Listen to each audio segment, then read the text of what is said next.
This episode of Play the Bay is brought to you by betonline.ag. BetOnline, the fastest and easiest way to bet on all your sports action. BetOnline has you covered for all news, scores, and odds. It's the best way to place your bets, and it's free to sign up. Head to the website betonline.ag or use your mobile device to sign up today and receive your 50% welcome bonus on your first deposit. BetOnline, your online sportsbook experts. And now, Play the Bay.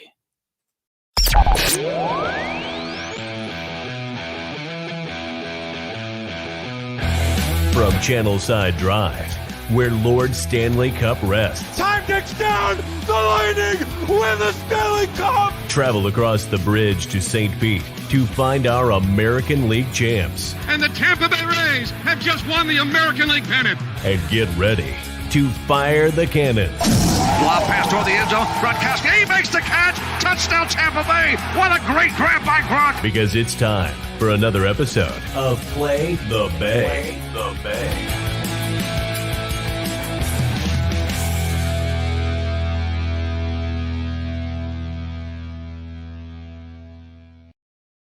Hello, and welcome back to Play the Bay, presented by Believe Podcast Network and Three Daughters Brewing. I'm in NFL draft hangover. What is that? It is the former New England IPA by Three Daughters Brewing tonight. I didn't get to try. I didn't get to try any of those because between my roommate and my boyfriend, they drank all of them, and I never got to try. Are you serious? Yeah, Well, I thought it was kind of rude. I still have a refrigerator full of beer, so you're more than welcome to pick some up. Swear to God, I'm coming up new there soon. I've got the new. I've got the other new news in there. You got the old new. Yeah, I've got the old new. Whatever you want to pick up. I've got a smorgasbord. Actually, all the ciders are all gone. They're all gone. I'm sorry. That's fine. Yeah. I'm not a huge cider person. Okay. My sister-in-law drank them all this past weekend. So That a girl. Yeah. So, unless my wife did, but that shouldn't be possible. She's pregnant. So no. Well, that's a no. It's not impossible. If Very the true. 60s, 70s, and 80s taught us anything, that it is very much Very true. It's very, very true. Very true. We all survived. Look at us now. Very much so. I know, man. All right. Before I want to, okay. So Evan, we'll talk about the Bucks draft, but Chip, I want you to tell me how you feel the Falcons did before we get into the Bucks. I mean, I like what the Falcons did. I kind of started to get a little. Let me take a step back here. You know what? I'm going to go ahead. I'm going to get the grade out of the way. Why don't we go the whole draft as a whole, and then we talk the draft as a whole, and then go. Okay, into like the do that. presentation or just like the quality of players. Okay, Everything. Yeah, let's do that. Yeah, let's do that. Everything. So, what am I giving? My favorites, my hates, my No, just as like presentation. I mean, my take on it was great to see people at a huge function. Lots of people there. People had masks on, bringing up fans whenever their pick was going for their respective teams. Like presentation as a whole was fantastic. The city of Cleveland was good. I mean, they had Kings of Leon on the stage, rocking out in between picks, and before that, I thought it was great. I thought it gave me a sense of, hey, things are getting back to normal, especially in the sports industry. So I thought it was great. I think the whole first round was just it was like Star Spangled Banner, fireworks. It was like, football was here for like a couple of days, and then we've got 4 months to wait for football again. So that was a kind of a downer thing. But overall, it was a great sense of normalcy to be back and seeing the draft and people being there. So that was good. I liked it a lot. Kaylee, what do you think? I didn't need Kings of Leon. I just felt like that was so unnecessary, but it was fine. It was fine. I will say my internet went out 5 minutes before the draft started. We got it figured out now, but I did cover and work the entire draft from my car with my car Wi-Fi. So shout out to Jeep, Dodge, Ram, not to Spectrum though, because we're over it. But I did see that tweet. I was like, man, that sucks. Man. It was tough. I brought my White Claw out there. I had a whole little setup in my car. I had some seltzer water. I was just really I was full setup in my car. I was there for 4 hours covering the draft. It was not ideal. I want a reimbursement from Spectrum for my gas money, to be honest with you, because you do use gas running your car in your driveway. Running your car. So I enjoyed it. I thought it was good. I think it was less heartwarming than drafts past. Like there's something about, when you get in the Christmas spirit and you're like, I can't wait to watch these Christmas movies and cry a little bit and get in my feels. It's Christmas. It's emotional. That's how I feel about the NFL draft. Like I want to watch it. I want to hear about these stories of these guys, cry a little bit, get in my feels, make an emotional connection to a player I know nothing about, and then follow them for an entire season until they ultimately, who knows, end up where. But I didn't feel like there was a ton of that, but I think production-wise, I really liked the stage setup. I liked Roger Goodell's little chair. Hot take. I love the chair. I thought it was cute. I was like a little reminiscing on 2020. I think it's adorable. Fans were there. They did a little highlight on women in the NFL. Love that. I don't know. I thought overall it was good. I was happy with it. I think what killed me about the beginning of the draft is we didn't know. I mean, the first pick was done months ago, I think, and we all knew that. But why, and this was kind of annoying, why run your clock all the way down? Okay. Those first couple of picks, I was sitting there like, guys, come on. Here's what I will say is that I watched the Trevor Lawrence call from the you know how they show you the war room and they show you the behind the scenes of the call? So Urban Meyer did, or it was either Urban Meyer, I don't remember who it was, but whoever was on the phone with Trevor Lawrence was like, yeah, the league wants us to wait until this time to turn it in. So that's a league directive, but it was fun for social play because I don't know if you saw the Jets social was like, hey, hurry up. And the Jags social was like New Yorkers always in a hurry. It was cute. Like it made for fun things. But yeah, it was no secret. It was just kind of weird, but maybe it was just for dramatic effect. But I'm like, the draft didn't even start until number 3. So weird that they did that. Yeah. And I think it was just great just you had all the important people around the players. You had their parents, their wives, girlfriends, kids. They had draft pods. So, I mean, they were still able to social distance. The one thing was one player did test positive for COVID and couldn't go. Who was that? I can't remember now. I can't remember now either. I can't remember. But I'm blanking because I do know who he is, but I totally forgot. But they handled that well, which was good.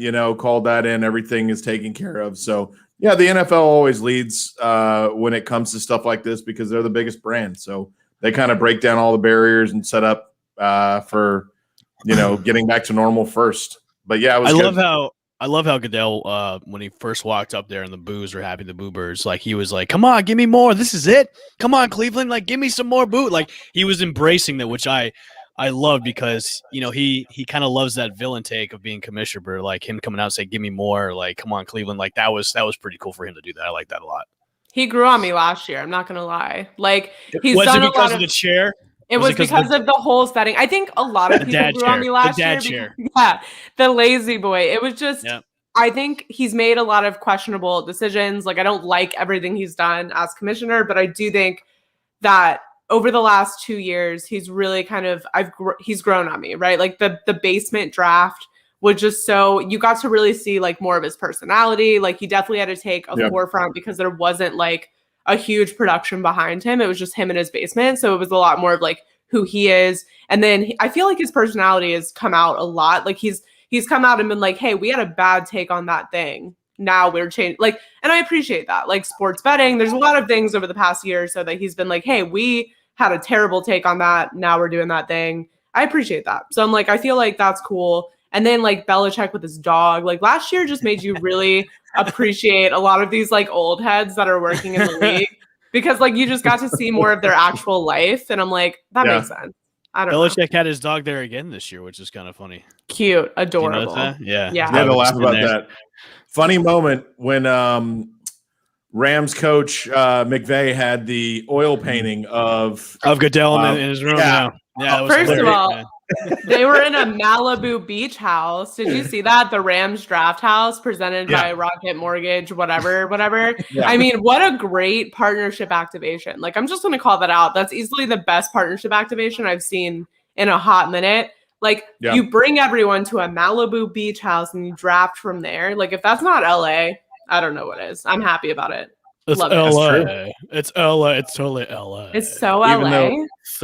Even though they didn't draft to the 3rd round. I like how I do like an LA accent. And it's just me It's talking always as I normally would. It's always great in LA. Don't forget to bring your LA car that's electric to LA.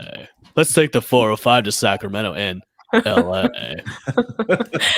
I don't mind. I don't mind LA. All right, Chip. Now go rate your Falcons. What do you think? Falcons, I'm gonna give them a B minus. I kind of liked Pitts. I did not like passing on a running back in the second round to take the tackle, Jalen Mayfield. It's a need for us for depth. But I just don't know. Mike Davis and what we have in the backfield right now is going to hold up. The Falcons definitely needed, another back, I think, to set off with Mike Smith or to offset. Excuse me. So, yeah, I don't like that. And I wish they would have taken the safety in the 4th or 5th round from Florida State. And I'm going to butcher his name because it's not in front of me. Sante Samuel Jr.? No, he's a cornerback. And he went to the Chargers. Hamasad Nami, something from Florida State. Guy was like 6'2", 6'3", was really fast, could cover guys like a George Kittle or a Travis Kelce, or kind of be like a wandering kind of guy in the defensive backfield. So I don't know. I mean, I liked it. They drafted for need, which was good. They filled a lot of holes, but just not for me. Could have done a little bit better. I hope UCF safety pays off, because I had Trevon Moehrig a lot, graded. A lot of other people did, but I just liked him better than that safety. Well, I'm going to forget his name right now anyway. So, is he from LA at all? No, he is not. But from LA. Okay, he's from UCF, where you went to school, buddy. I went there for a year. I didn't graduate from there. I did. So yeah. All in all, well then, Kaylee, there you go. All in all, B minus. Love Pitts. For the minutes that we were on the clock, I was literally sitting in a hotel room praying that either a trade down would happen for multiple first round picks, or Pitts would be off the board, and it was Pitts. So I was happy. Kaylee, how do you feel about your team, the Jacksonville Jaguars, with the number 1 pick? You got your boy Trevor Lawrence.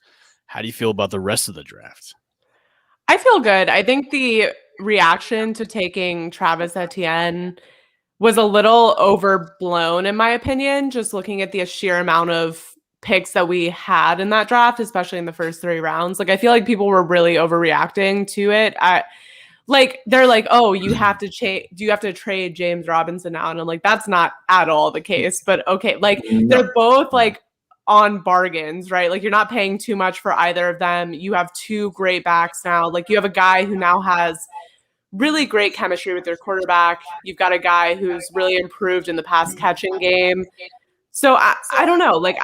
He provides a completely different skill set from James Robinson. I think people were way too upset about it. I don't know. I like Andre Cisco. I'm a big fan of him. I think he's going to make some good plays. I think they maybe stretched a little bit when they didn't have to. I think there was definitely an opportunity to take Etienne later just because of the sheer amount of picks you do have. But again, I don't think they missed on anything. They went in there, they wanted to get Trevor Lawrence. They wanted to improve the secondary. They did those things. I think, they did those things with quality people. I'm not upset about it.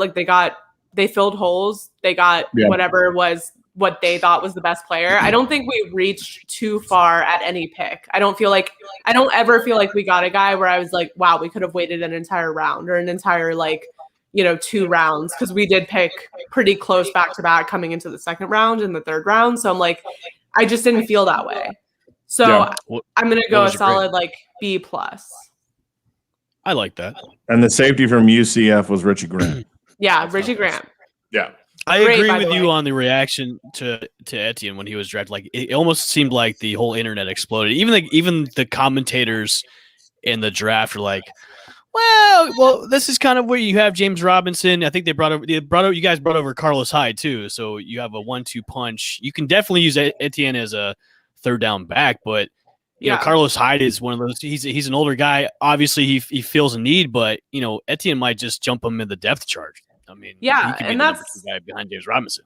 And that's the thing is Taylor tagged me in this thing on Twitter where this guy from some podcast was just talking crap about it. And I'm just like, and he's like, bad teams always stay bad. I'm like, that is not historically accurate, but okay, cool. Like, remember, his team is the Dallas Cowboys, so don't listen to anything Taylor says. That's fair. But he tagged me in it, and I responded. I was like, I don't know one team on the planet that doesn't want 2 to 3 running backs, like good running backs on their roster. And then, like, not to mention the amount of picks that we had just in the first 4 rounds, 3 or 4 rounds, like there's plenty of time to address need. And I feel like anyone that they could have taken with that 25 spot would have probably been too early at the positions that they were looking at and the guys who are already off the board. So I'm fine with it. Like, it makes sense. I think our run game has always been a huge staple in Jacksonville. It's one of the things that has led us to even contend in 2017. It's really like held up our offense. And now we've got the passing game kind of figured out. We've got young guys we like. So why not reinforce the run game? I'm not like 100% sold on the ability of Carlos Hyde being where he's at in his career to like lead our running game or have a 1-2 punch with James Robinson. Like, that's just not, that doesn't compute in my head. So I'm like, Travis Etienne's coming in. He already knows our quarterback. They've already worked together. He's completely different than James Robinson, like skill set wise, play wise. I don't know what the big deal is, but people were up in arms. I'm like, look, I don't know. You just want to hate. It is what it is. Like, were you too surprised about how many like reuniting of old teammates were in the draft? Like, Cincinnati that was a bad pick. I agree. Yeah. I definitely agree.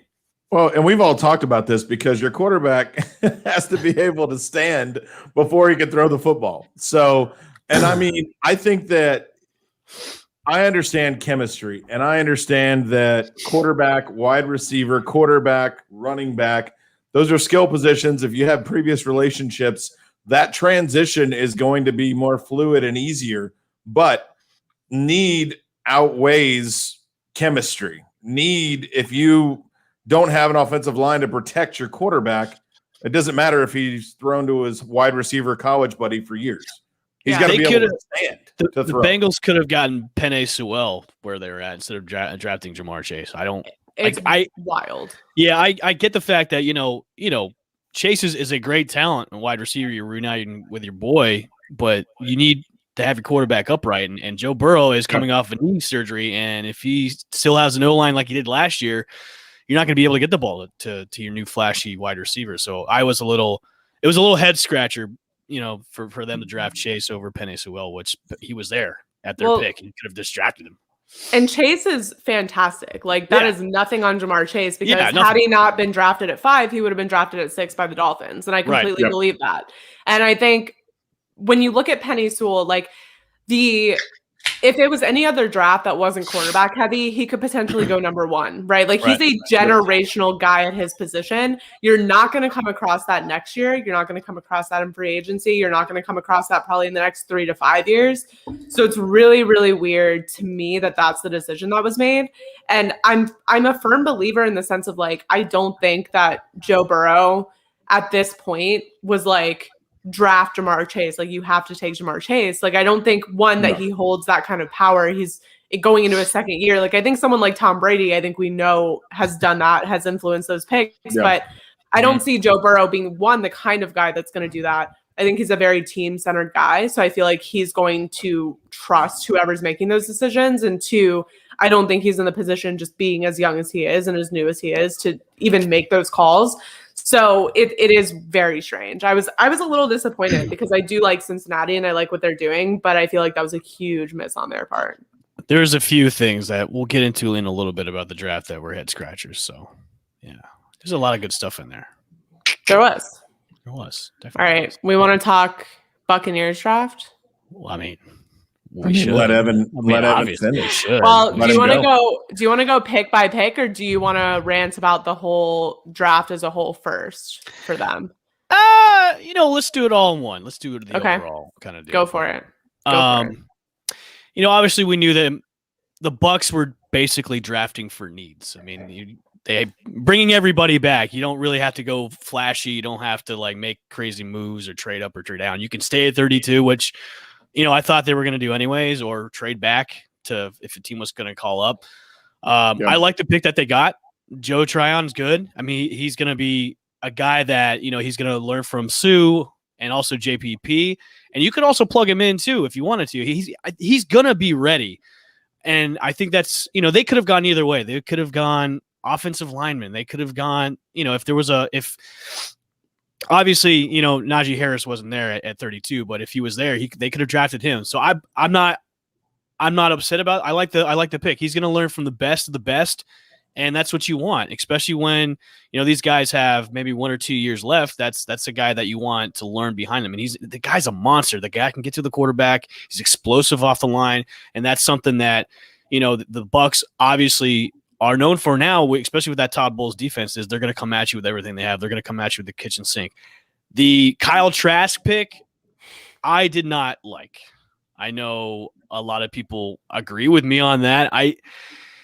To draft Trask, who, he was a Heisman finalist last year, but he had one good season out of all his years at Florida, and Florida quarterbacks historically don't do well in the pros. And, I really thought that the Bucs could have gone after a guy like Davis Mills from Stanford. Trask is a guy he's Tom Brady-esque because he's not a mobile guy. He's a statuesque quarterback, which, those days are kind of over with the type of league that we're in now. You've got to have a mobile quarterback he's got to be quick on his feet. That's why we see teams, draft those types of guys like the Lamar Jacksons of the world, like the Kyler Murrays of the world. So, he's gonna be behind Tom Brady for maybe a year, maybe another year if Brady decides to stay after this year. Do I think he is, the heir apparent? I don't think so. I really don't. I don't. The depth chart on the quarterbacks of the Bucs is a little iffy. I mean, you keep Ryan Griffin. They haven't re-signed Blaine Gabbert, and then you got Kyle Trask. I didn't like it. A lot of people are, he's going to learn behind Brady. Yeah, a lot of guys have learned behind Brady and are career backups right now. They're not starters. I mean, maybe Jimmy Garoppolo is the one exception, but other than that, yeah. But yeah, even his job is still now kind of up in the air because the 49ers drafted Trey Lance at number 3. So overall, I love the pick at 129. Jalen Darden, I love that pick. He's a quick guy. He's going to be a really good slot receiver for the Bucs. It's another weapon you can have. Obviously Chris Godwin is the slot guy for now, but that could be different next year with free agency because he's making a ton of money on that franchise tag. All in all, I give them a solid B+ too. I give them a B+. They didn't really do anything flashy, didn't do anything over the top. They just were drafting for needs. That's what they wanted to do. And that's good for me because you got everybody coming back. I mean, they just signed Antonio Brown, which everybody thought was going to happen. So everybody's back, the band's back together, and now we're gonna go for 2, and that's a good thing. So overall, B+. I liked it. Not a bad draft. So not as flashy as years gone by, because I tell you one thing, watching that draft. It's weird because when you haven't had the 32nd pick or a late round pick in a very long time, you have to stay up for that pick. And I was, when it was getting into the 20s, and I was like, dude, I can't. Can somebody make a wild ass trade and so I can get a little pep in my step? Because this is God. I was like, oh. And then 32 happened. And as soon as it was done, I was like, I'm out. I'm going to bed. And that was it. I got to admit, I fell asleep right around 19. I think. Done. It's okay, man. You got your boy. Yeah. And Pitts, you got your boy. That's all you need to know. Oh, that's all I needed to see. Yeah. Totally agree. Great. Should we go over reaches and steals? Yeah, let's do it. Yeah. Who was your first reach out of the draft? Chip, go ahead. I mean, this is tough just due to the fact that I don't like. I mean, by need, I think the Bears, Justin Fields, obviously, I think if no more quarterbacks were needed, I think he would have dropped. And I think he would have dropped a lot further. And we all knew the Bears were a team that had to do something now and had to make something happen. And they traded away a lot to move up to grab him. They did. I honestly think Justin Fields goes to the Bears, and this is not okay. Like it's not going to be the solution they think it's going to be, and I think it's going to be kind of a wah, wah. And this depends. I think if they plug him in directly as the starter, I don't think they have. Chip, you have to at this point. You can't. I would not start the season with Andy Dalton. I would just put Fields in and say, let's go. Think about this from an organization standpoint. How many quarterbacks go in as a rookie and start and are successful? 3%, 5%, maybe. There's a few. It's not often. So 95% failure rate is what you get when you do that. So, and Justin Fields, to me, mentally, I don't know if he could go through what either Carson Wentz has gone through, and we're going to see if he actually puts his life together back in Indy. But I don't know if he has the mental fortitude, because when he went to Georgia and he got into a quarterback thing, all he did was cut bait and run. He said, I'm transferring, I'm going to Ohio State. So I don't know. Is Justin Fields a reach when they came up to get him? I think it was, because I think he would have dropped like a rock if there wasn't needs in that area, because the Broncos didn't want him. And obviously they had him graded differently because they flew right by. And there were other teams they had talked about trading and coming up, but yeah, I think that the Bears and Ryan Pace and Nagy, those guys are going to see that the grade on him is wrong, and they didn't need to trade up. How many first rounders did they throw at? They come up. It was like 3. I think it was 3. I don't know this year, the next year, and the year after. I think that's a lot, man. Well, and Ryan Pace, they had to do something to try to save their job. So you knew the Bears were going to be an extreme case when it came to moving. But yeah, I don't know. Well, the hype's got to be there, because you're coming off of Mitch Trubisky, Nick Foles, Mike Glennon, and now this is your shiny new toy that you paid a lot for to draft up. You moved up to grab Trubisky and missed out on generational quarterbacks and whiffed.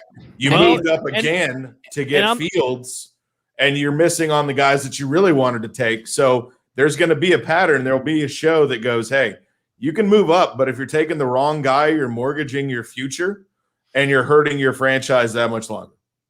Okay. So, and Paige, I hate to say that because you're my girl, and I know you went excited. I know you were bouncing off the walls, but we'll see how it turns out. But yeah, I think the question is less of, is he the right guy, and it's more, can they develop the right guy, right? Because that's what concerns me the most about this coaching staff, this franchise, is, are they able to even develop a guy who is, has a huge potential, is the guy, can be the franchise quarterback?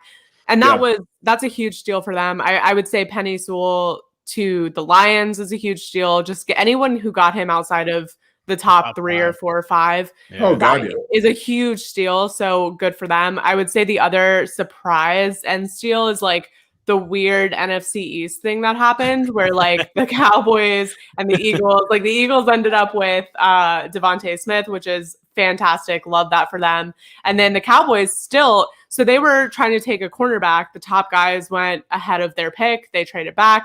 Obviously, they still got Micah Parsons, who I'm very high on. So for them to be able to pull that off, get a little something out of it, and then still end up with a really, really great player.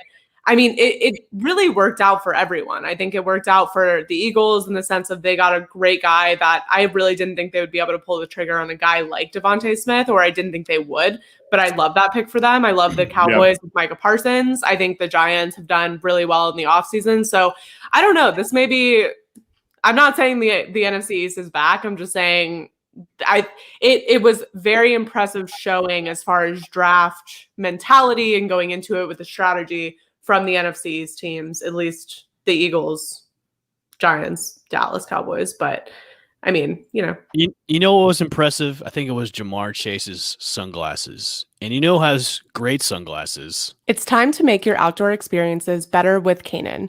Kaenon sunglasses are made exclusively with polarized lenses for optimal clarity. They're made with Japanese optics that make their lenses more clear, lighter, and stronger. And the Italian handcrafted frames are impossible to scratch. Use the exclusive code KanonCast15 at Kaenon.com to receive 15% off your first pair. That's KAENONCAST 15, Canancast 15. Canaan, clearly better. Clearly better. Clearly. Did you see Jalen Waddle's like all diamond studded Nikes? I mean, obviously he's like a Nike athlete, but that was pretty cool. He was so fly, and it just like, man, I was just like, of course this guy is going to the Dolphins where they're doing everything right and everything's going their way, and now they get this guy who's got the most swag of any person ever alive. Like, all right. Yes. The one guy that was such a complete opposite was Mac Jones. Mac Jones looked like an insurance salesman with his walk coming out. He looked like it was like Vince McMahon coming out, but with like a less flashier suit, and him walking out with just like determined, I'm going to sell you something. Like walk was just. If you knew anything about the high school he went to in Jacksonville, you would like. He's so that guy. You know what I mean? Like if I looked at this guy and you were like, tell me now he lives in Jacksonville, where does he go to high school? By the way, we have 120 high schools, so like wild. But if you were like, he goes to Bowls, I would have been like, yeah, of course he does. Like, look at him. I also thought it's like Zach Wilson looked so out of place there. He looks like that guy's family tree. He looks like his family tree. His mom is so hot. I mean, hot sisters too. He looks beautiful pod of the whole draft. He looks 12. He looks like he should be in a boy band, and he looked so out of place at that draft. But it was so hilarious how the camera guys were just focused on his mom, and she was just. I honestly thought that was his older girlfriend, but they're like, no, that's his mom. I'm like, wow. Yes. Well, he also looked 14. Yeah. I was like, dude, the genetics in this family must just be really strong. Isn't he Mormon? Is that? I mean, they're from Utah, so that makes sense. He is Mormon. So. Yes.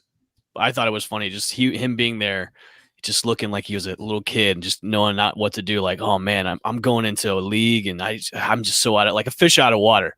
Like I'm coming from Utah, where they don't like rock music, they don't like anything non-Christian, and then I'm coming to the league and I'm gonna get corrupted and stuff. I just can't wait to see him like go crazy in Miami one weekend, and just we see him on like with the flashy sunglasses on, just flip like he's gonna turn into like Johnny Manziel.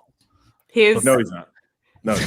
No, Johnny Manziel grew up in like in the rich family lifestyle with everything around. Yeah. Like entitled, pretentious. Well, I mean, he's going to New York, so I mean, that's fair. You know what I will say? What's the one pick you guys predicted that you're like pretty proud of? Because Mac Jones is mine. Because I said from the beginning, I was like, he looks like a Patriot. I know you're pretty happy about your prediction at number 3 with Trey Lance going. Yeah. Trey Lance and Mac Jones were the pride of my mock draft. I think. Did you guys have any? I wanted to have Najee. I like Najee going to the Steelers, and I thought he would probably. Evan and I were texting, or actually, I think I was texting you guys, and I think that was mid-round. But I think it was more Micah Parsons going to the Cowboys. I really hated that because he was such a good defensive player, and I just was like, damn. For some unknown reason. I just really wanted them to do awful, Taylor. So yeah, I just can't believe they got Micah Parsons. I was hoping they wouldn't, but I thought that the Raiders would do another just stupid pick again, and they did not disappoint. Wait, okay. I thought you were gonna say they did a good pick. I was like, that was my reach pick where I was like, what are you doing? Why would you do that? Once again, Mike Mayock and John Gruden just come out of left field with like a pick. And listen, nothing to take away from Alex Leatherwood, but I think he was ranked number 7 out of offensive tackles. And they could have gotten somebody else. Like I just don't understand with their mindset about these reach picks every single year. It's like, guy, what are you guys? Who is your evaluate? I mean, if it's Gruden and Mayock just going, all right, we've got a big board. I'm just gonna throw something at it, and that's who we're gonna pick.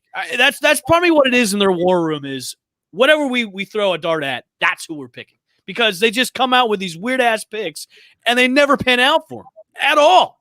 And it just was like, but this is business as usual for the Raiders. And that's why they've missed the playoffs for so many years now. Well, that's the thing is they drafted as if they don't have any holes to fill. And I'm like, no, you do. You do, yes. You do. Like, you can't just throw darts at the board. But I was very confused. It doesn't always pay to be a hipster and be quirky. So just draft accordingly. Like, just take the best available player. Because at that point, like where they were in the draft, like you could have just taken the best available player at any position. You could have used that guy. Yeah, I didn't even see Gruden in the war room. I saw Mayock and I saw the son, the Davis. I saw him in there because his stupid bowl cut. But I didn't see Gruden in the war room at all. So I was wondering where Gruden was at, unless he was really kind of embarrassed that they're going to be picking another reach again and just didn't want to be there again. So why are you guys hating on my boy Leatherwood, dude? I'm not hating on Leatherwood. We're not hating on I'm not hating on Leatherwood at all. You can't be hating on him. I'm not hating on him. Second round grade. He plays 2 positions, and he was graded to be a starter. And they need offensive linemen everywhere. They need versatility. Like they just mortgaged their entire offensive line. I understand that pick, but I just. They could have picked somebody else. Like they could have gotten Leatherwood in the second round. You could have gotten Rashawn Slater. Yeah, Slater. I just think, could you have gotten him in the second round? In my mind, yes. He had a second round grade. I don't know if you get him at where the Raiders are in the second round, but either way, he's not a first rounder. Not a first rounder. Well, dude, I could name 3 other guys that aren't a first rounder that are drafted up there. Well, I know you could take either of the running backs. But there's 40 guys. Not a first rounder. There's 40 guys on the board that are easily first rounders, right? Like there's definitely going to be every year there's going to be 8 to 10 to even 15 guys that could be first round, but just fall based on need or whatever it is, the circumstances. Well, yeah, and that's what I think happened here, just based on need. I mean, there weren't many people, and the reason why Slater dropped is because of injuries and other things. So, and Leatherwood's been healthy. I have a question that is kind of like, because I kept thinking about this. Obviously, it seems like more now than ever. Every guy that's drafted is like, here's his injury history. Like, here's what he's dealing with. There's a ton of them. But also, like, not surprising, it's football. But the guys that opted out, which, like, nothing against them. Obviously, like, that was up to them. They made that decision. But, like, I guess, how do we think this is going to affect teams? Because obviously, like the Bucs drafted somebody who opted out. I'm trying to think of who it was, but they drafted they're Joe Tryon. Yeah. Right. So like, and I think there was another one as well, and everyone pretty much ended up with the guy who opted out at the end of the day, just because of like so many people and so many schools. Yeah. How do you think that's going to affect it? Like, I don't know that, like, some of these guys spent like a year and a half to 2 years in college, but then there's a whole gap of a year where you're not getting development, you're not in the team setting, you're not in the game setting, in the season setting. Like, you may be working out, you may be getting in lifts, training, but like, how much do we think that is going to impact the rookie season for a lot of these guys? Panay Sewell is probably the best example of somebody who set out, and he's a generational player. So with guys like that, I don't think it's going to matter. But there are going to be guys that, and this was one reason why the combine, the medicals came almost 3 to 4 weeks later than they normally come. And a lot of players, Christian Baymore and Owusu Matsuo from Notre Dame, Jermaine, and I'm saying that wrong, had a heart condition that was like discovered that Adam Schefter talked about before that wasn't discovered in his original medicals. So I think that's going to be a huge debate coming forward, because Kelly, you're right. Training wise, they didn't get as many reps. A guy like Trey Lance only played 1 game, coming into this previous year. So, a lot of reps were missing, but we'll see coming up. Their bodies will take a little bit more heavier toll, obviously, in the beginning. I'm in the middle with players taking a year off. Obviously, some of those guys said, my safety is better than, playing a year and, getting my draft stock up.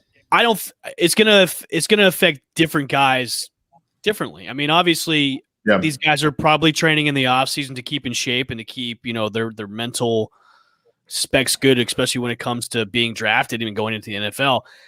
I think taking that year off, and then when you're going to get pounded again in the OTAs and when training camp's coming up, that might affect him a little bit because you took a year off, you're not getting hit at all. But I think with these guys, the training that they have and being just prepared mentally and physically for the show, I don't think it's going to affect them that much. It might affect a few at first, but I don't think it's going to affect them in the long term. I think these guys are just ready to go. I mean, if taking a year off didn't affect some of these guys' draft stocks, none of these teams would have taken them in the first round. So I don't think it's going to affect them that much. These guys are ready to go. So that's Agreed. Also, like we've learned, it doesn't really matter where you're drafted. So I think a lot of guys have fallen. I think a lot of guys did fall due to that, just because what was on tape wasn't necessarily enough to be convincing. But yeah, I mean, I think obviously doesn't matter where you fall. Doesn't even really matter if you get drafted on draft night. No, there's so many undrafted guys that turn out to be studs. Man, look at James Robinson, prime example. Yeah. Or you could be picked last. You could be picked last. Pick 199 and you're the GOAT. You have 7 rings. Love that kid. All right. Do we want to talk? Are we done with the draft? You got any other? Oh, health to you, sir. Excuse me. Pardon me. All right. We want to talk Rays, or you got more draft stuff? No, let's transition the Rays. Let's do it. Okay. Transition. Evan, you were there Sunday. I would love to hear about your experience in the drop, today, your shirt, all the things. Sneeze, Evan. I did sneeze. I'm done sneezing. Okay, sorry. My experience on Saturday was fun. I went with my brother-in-law. We went up there. I did wear the shirt in question. A lot of people on Twitter retweeted, liked it. We're asking where to get it from. And if you need to know where to get the shirt, go on Twitter and let me know. I did get in trouble. I did get in trouble for drinking too many IPAs. You didn't get free beer this time? Or? No free beer this time, but I did get in trouble. I did get an earful from my lovely wife for drinking way too many IPAs. But anyways, it was a good experience. It was good fun. I was expecting somebody to stop me and kick me out. And I was a little mad. I was like, man, I'm wearing this shirt of the owner of this team. It says Stu sucks. And nobody's coming up to me and stopping Freedom me. Of speech. I'm trying to make a statement. I know, damn it. And the funny thing was, the people that asked about who that was on the shirt were employees at the stadium. Like, who is that on your shirt? I'm like, what? I'm like, well, it's your boss. That really didn't happen. What? That happened, and it happens. I was gonna go. I went up to one of the beer. Yeah, they had the beer kiosks. And I just want to hide now. Here we go. That's rough. Yeah, that is rough. I went to the beer, one of the beer. It was the I think it was the Coppertail beer kiosk, or it was one of the other ones. And the very good, very nice woman there. Not as good as Three Daughters, by the way. Never as good. Never as good as Three Daughters. Nice woman that served me. She goes, I love your shirt. Who is that on your shirt? Is that she said name some actor? I'm like, no, that's not an actor. She's like, well, who is it? I'm like, it's Kevin Costner. That's your boss. That's the guy who owns the team. She's like, what? Like so like she did this she did the Shaggy. She Soinks. Who was that? And I was like, Soinks. Yeah, she and I was like, yeah, that's your boss. She's like, oh my god, that is a great shirt. I'm like, you're welcome. And but yeah, a lot of people were asking me. A couple of people knew who he was, so there's a few guys in front of us that say, hey, man, nice shirt. Where can I get it? They're asking me about that, but no employees. I did get a stink eye from a couple of the security people, but nobody. Stink eye.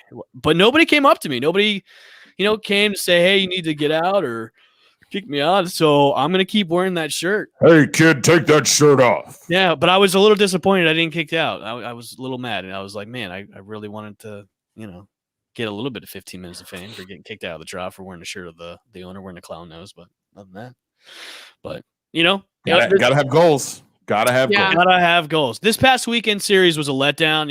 You dropped 2 out of the 3 against the Astros. Bats weren't going until Sunday, and then it looks like the Bats are awakened again on the road. Past 2. Yeah, so I think the Rays, what they need to do is just keep playing on the road and don't play at home, because they play better away than they do at the Trop, which is fine by me because last night's shellacking of the Angels was great. Tyler Glasnow is a man of all men. I just love him, like personality-wise as well. I think he's great. Yeah. I know you do. Dude, he scares me with the walks, dude. He went 6 innings, gave up a couple earned runs. The walks, though, I think he walked 4 or 5. Had 9 strikeouts, though. He was hitting triple digits. We talked about this on We the 98ers, a great race podcast on Sunday night, where we're talking about trades. It was like, well, if there's any trade Kevin Kiermaier. And, one of our other hosts was like, well, he's kind of the fan favorite. I'm like, yeah, for ladies, but I don't think that mantle's not his anymore. It's Tyler Glasnow. Glasnow is a single guy. He's got the locks. He's got the flowing brown hair. He's almost like Thor. He's got the big stature. He cusses a lot on the mound, making his mom mad. And then his mom, I was getting ready to say, and his mom's trying to work on that. Mom's telling him not to cuss on the mound anymore. He's making great plays. Like Tyler Matthew, you knock it off. Like that catch last night was a woof. That was a woof. That's what we call the duck and chuck. That was a pucker up your butthole catch. That was like, that's in my glove kind of catch. Yeah. Saving your life kind of catch there. Yeah. And the bat's been alive, man. Did you see? I mean, the ridiculous stuff he had, especially against Mike Trout, making Mike Trout look stupid last night. Go to your room. Yeah. Yeah. I was in awe. He's all that is man, and he's the ace of that club right now. I'm not in awe. He had the stuff. He just had to step up and take the role. Rays are 5-2 when he takes that lovely little mound of dirt out there, boy. He's doing it to it. We got on the hill tonight. We've got Sugar Shane McClanahan, the guy that hits triple digits against former Ray Alex Cobb tonight. I mean, I don't know triple digits. 97, 98. No, McClanahan can hit 101. He can. He averages. And he got that nasty slider. He can and he will. Slider. Well, slider. He can and he will. He can and he will. I think I love any guy that brings personality to the game. I feel like that's just my vibe. I think, great game, but I need someone like Glasnow. I need a Tatis Jr. to really bring some modern touches to the game. I want to ask. I wanted to pose this question to you. We were talking about trades, and is it time for them to get rid of Kevin Kiermaier and Willie Adames? Is it time? Willie Adames has started to hit and had a home run and is starting out of how many at bats, Chip? How many? Well, I mean, dude, we're not even in the freaking. We're in the early stages. We're in the easy months of the. Remember, we're playing 162 games this year. You also have. We're 15-15 right now. We're not even. You also have the number one prospect of all baseball now at AAA Durham, waiting just to come up and take that job. There's something from a minor league player to a major league player. I understand that. Lots of difference. I'm going to say yes. Thank you. I'm going to say yes because I think dipping your toe in anything and not taking the leap never ends that well, if that makes sense. Like, I think I was listening to Cash talk about this floating sequencing and all the, I guess the mentality behind the pitching sequence. Fine, great. But until you pick a strategy, dive into it with both feet and really kind of embrace what you have, I feel like nothing is ever going to pan out in a way that's going to get you where you want to be, which is winning the World Series, right? And I think that's kind of where we've seen them fall short. So I think I'm all for trading and just diving into the players you have. No one will give us anything for Kiermaier. No one wants an injury case in center field. But he's a 3-time Gold Glove winner in center field, though. 15 years ago. 20 years ago. Also, what he won 2 years. 400 years. 400 years ago. He has no value in trade. No. He's got some value, and I think they need to trade him while his value is at least at its peak. He makes too much money. Obviously, the Rays don't want to pay him anymore. After he had the arrogant press conference about I'm the best center fielder in the league. No, you're not. Wild. Yeah. No, you're not. I don't know how he got so arrogant. I'm done with you. I'm done with your baby brown green eyes. I'm done with you. You can't hit worth a damn. Great. I know you're one of the best center fielders in the league. There's a lot of guys that are better than you. It's time. It's time to pull the trigger on a trade.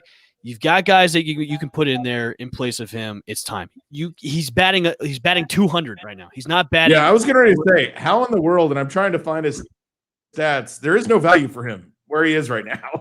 The value would be his defense, and that's it. It's not the offense; it's the defense. And a lot of teams need a center fielder that has that type of defense. It's just what hinders him is he can't hit worth a damn.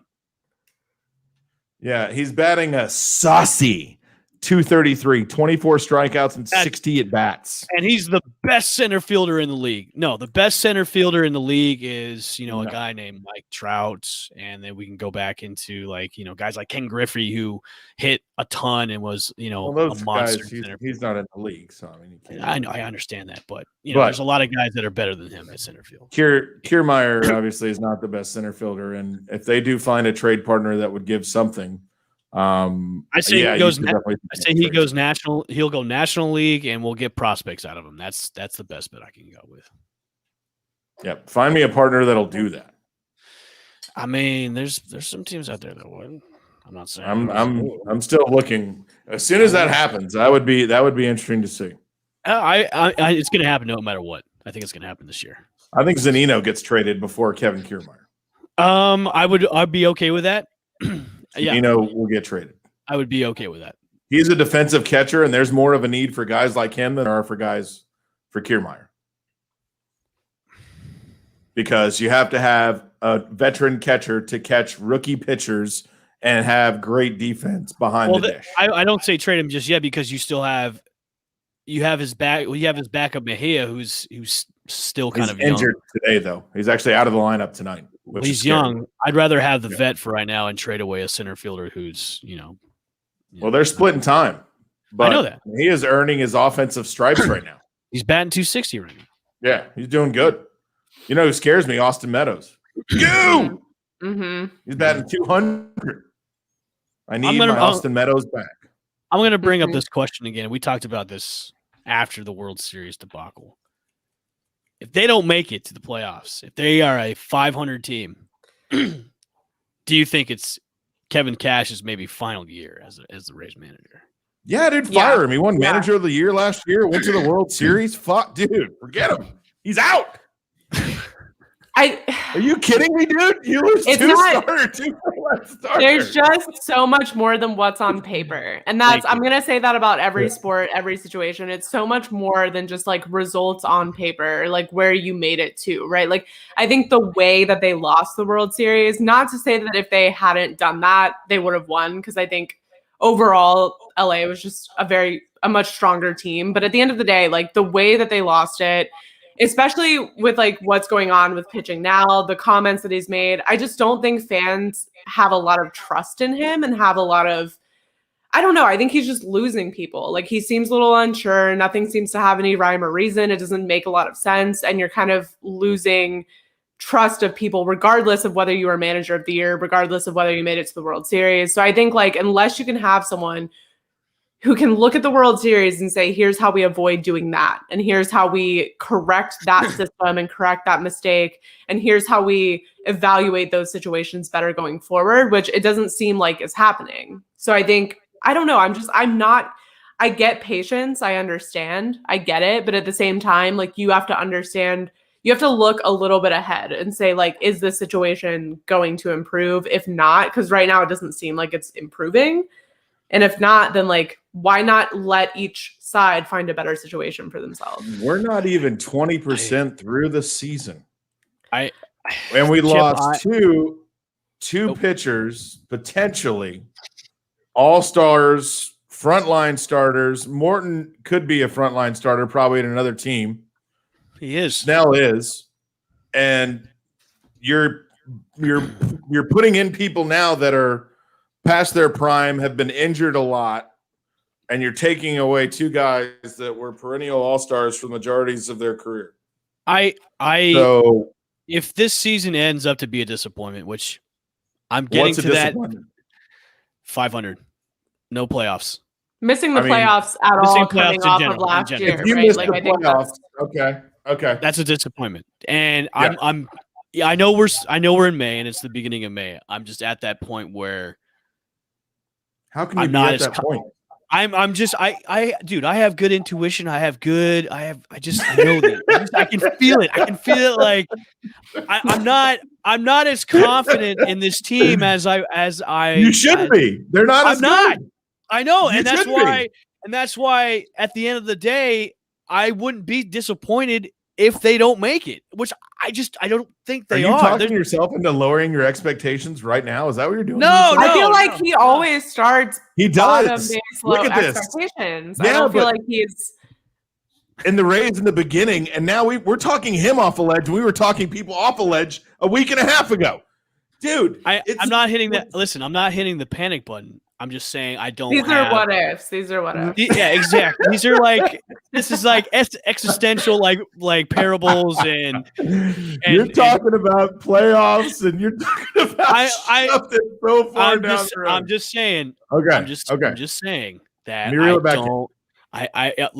let's like in reel Monster Bass. Let's Monster Bass it up. Let's Monster Bass it up and reel it back. There you go. I just don't have the confidence.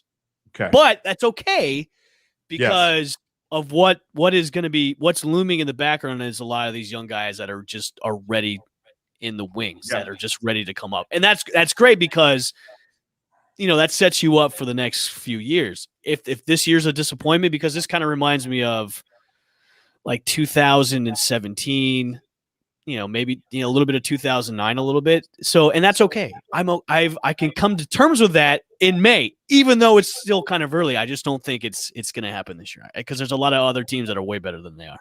I think that, and we started this conversation off in the beginning of the year talking about small market teams and windows. Right. So when you lose your best two, pitchers of that time frame of last year, and you have to go to people that are outside of your organization. Now, granted, you do have a strong farm system. You do have people that can come up, but that's not the same as having an established pitcher like a Snell, like a Morton. It's not guys you can compare to people coming out of the minors. See, I'm not complaining about the pitching. I think the pitching's actually been pretty good at this point, especially with a lot of the injuries. And maybe Kaylee, you can agree with me on this. It's the hitting. Kaylee, don't do that. It's the hitting that's been very inconsistent, and we've seen that. Yeah. They woke up on Sunday and Monday, but it's been really inconsistent, and we're losing games by 1 or 2 runs because they can't get any. They're running runners in scoring position. Terrible. Their RISP. The RISP has been terrible. It's one of the worst. Terrible. The RISP is terrible. And that's something that's hurt them the most, especially in those tight games, is they can't get anybody home because they can't hit. And when you're going up against good pitchers, that's hurt you. Their pitching has been a B+ and maybe above, especially with all the injuries. And they're getting guys back. We've seen the older, like Rich Hill and Michael Wacha have had good starts. I mean, this kind of been an up and down. They've also been used in beginning roles, like 2 or 3 innings, and get hammered. Give up 5 or 6 runs. But the young guys too have been, Josh Fleming, he had a rough start on Saturday, but he's been okay. Brent Honeywell had a rough start a week ago, but has been okay since too. So it's like a preview of what's maybe going to happen. And I can come to terms with that. It's okay. I'm going to go ahead. I've got football set to you look up for disappointment. All those I'm young okay guys, with that. I'm okay. They're all going to be mediocre. Okay. Because they're all going to play for the first time with a true major league schedule and get called up and get sent back down and get called up and get sent. So there's going to be no consistency, no continuity in what they're doing because they're going to be asked to do different things every single time they come up. Okay. So should we make another bet like we did for the Miami Dolphins too? We can make another bet. Okay. Are you going to make a negative bet on the Rays, or am I going to make a positive bet on the Rays? I mean, I can make a negative bet on anybody if I want to. What? Okay, what are you thinking? I'll bet against my team. You think they're not going to make the playoffs? That's what you're saying? No playoffs. Wow, this is what a turn of events, folks. I mean, I feel like every week it's like you never know what you're gonna get in the Rays segment of this podcast because one week it's like, don't press the panic button. We're good. We're going to the playoffs. We got a chance. Next week it's like, you know what? We're not making the playoffs. We're not making the playoffs. We're going 500. I'm not pressing the panic button. I'm just saying no playoffs. But they're not making the playoffs. That's I don't think they're making the playoffs either. But they'll be 500 and maybe a couple games over 500, but no playoffs. No, they will not be 500. Dear God. And also, let's not forget, this is coming into a brand new season where last season was truncated. Everything was wrong. Training camp, spring training, everything was wackadoo. Still was. So, I mean, this is something I think it's going to take 60 games. I think 60. But why though? Because I feel like if the problems were going to arise because of last season, it would have been later in this season because the stamina and the endurance of going far longer into a season than they went last year would catch up to them. But when you have proper spring training, when you have things how they're supposed to be, you have everything formatted in a way that benefits the players way more than last year, and you're still in the first portion of the season. I feel like the problems wouldn't arise until later when it's now oh crap, we're still playing games. We're still playing. Now we're in 61, 62, 80, 82 games. It's the summer months where it's, that's where you separate the men from the boys is the summer months. And it's the fall. But the summer months is when you're just learning a team, and if you have a stable of young pitchers that have minimal major league experience, I'm just not confident. Come up, get whacked, and they go back down, and they come back up. And the Rays' pin's been decimated by injuries, so I think that gets better. But I mean, 60 games in, the younger guys have made multiple starts. The bats are all coming back to life.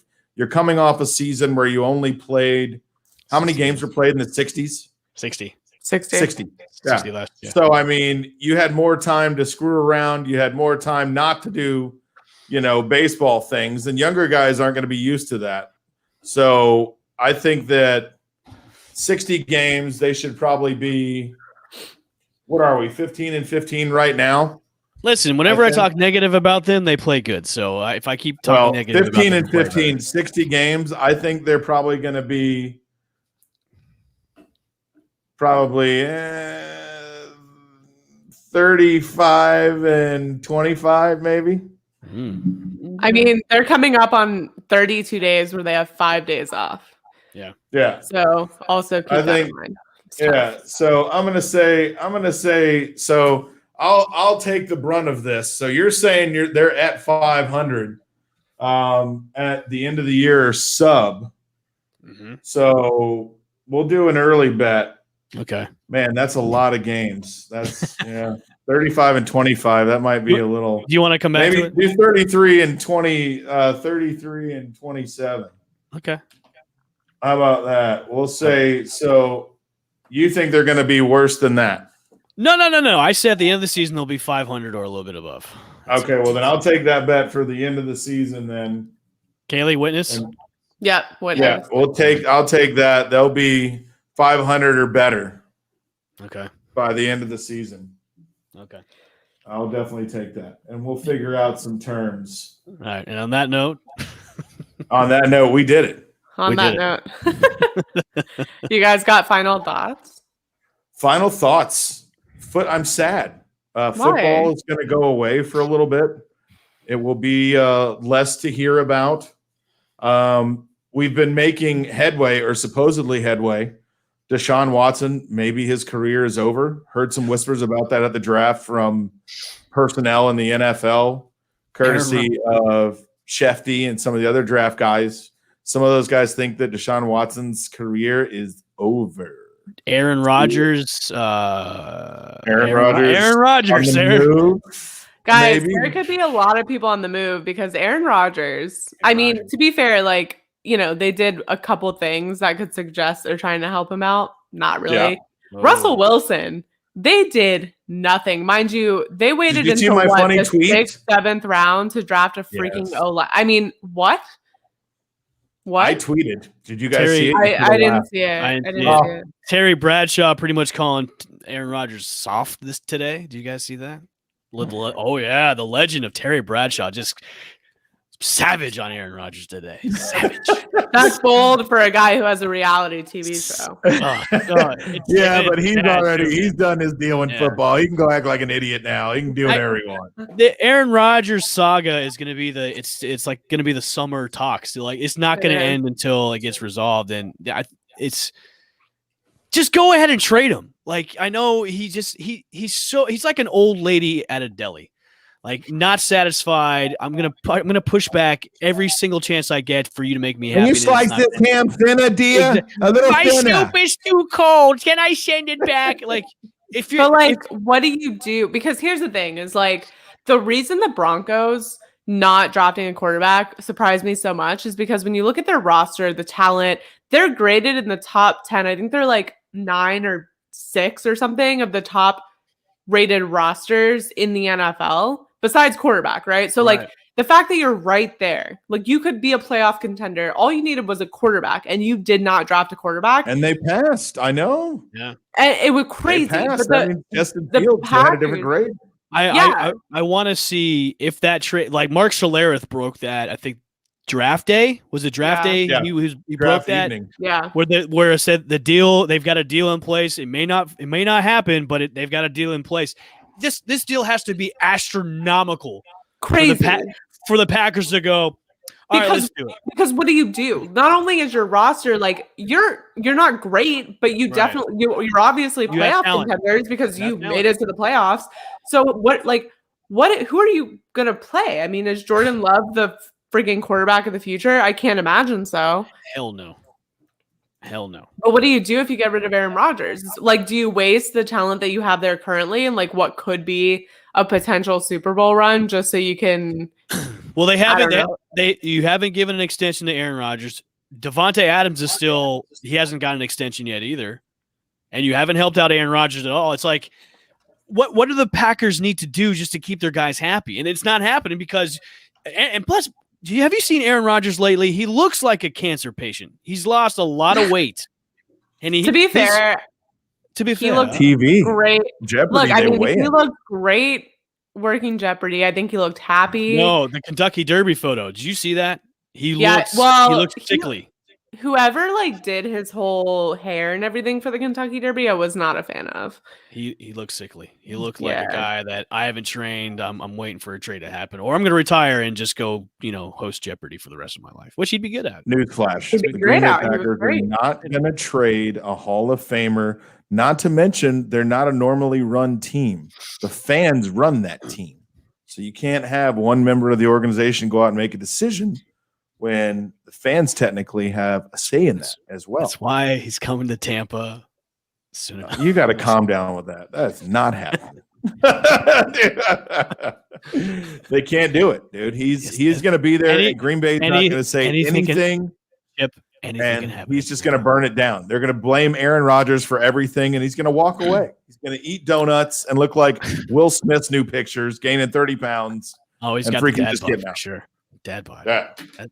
He's Mark Wahlberg too. All those guys, they can't act. They're not doing movies because they're scared of COVID. So they're all just eating donuts, bonbons, and FaceTiming each other. That's all they're doing. All right. I wish I could do that. Jesus. And on that note, this was fun. This was a good one, I feel like. But all right. Thank you to everyone who tuned in to Play the Bay, presented by betonline.ag. We will catch you guys next week. Bye. Go Lightning. Happy Cinco de Drinko Eve. Cinco de Mayo tomorrow. Quattro Mayo right now. Thanks for listening to Play the Bay. We'll be back again with another episode on the Believe Podcasting Network. If interested in advertising, please contact Believe.com.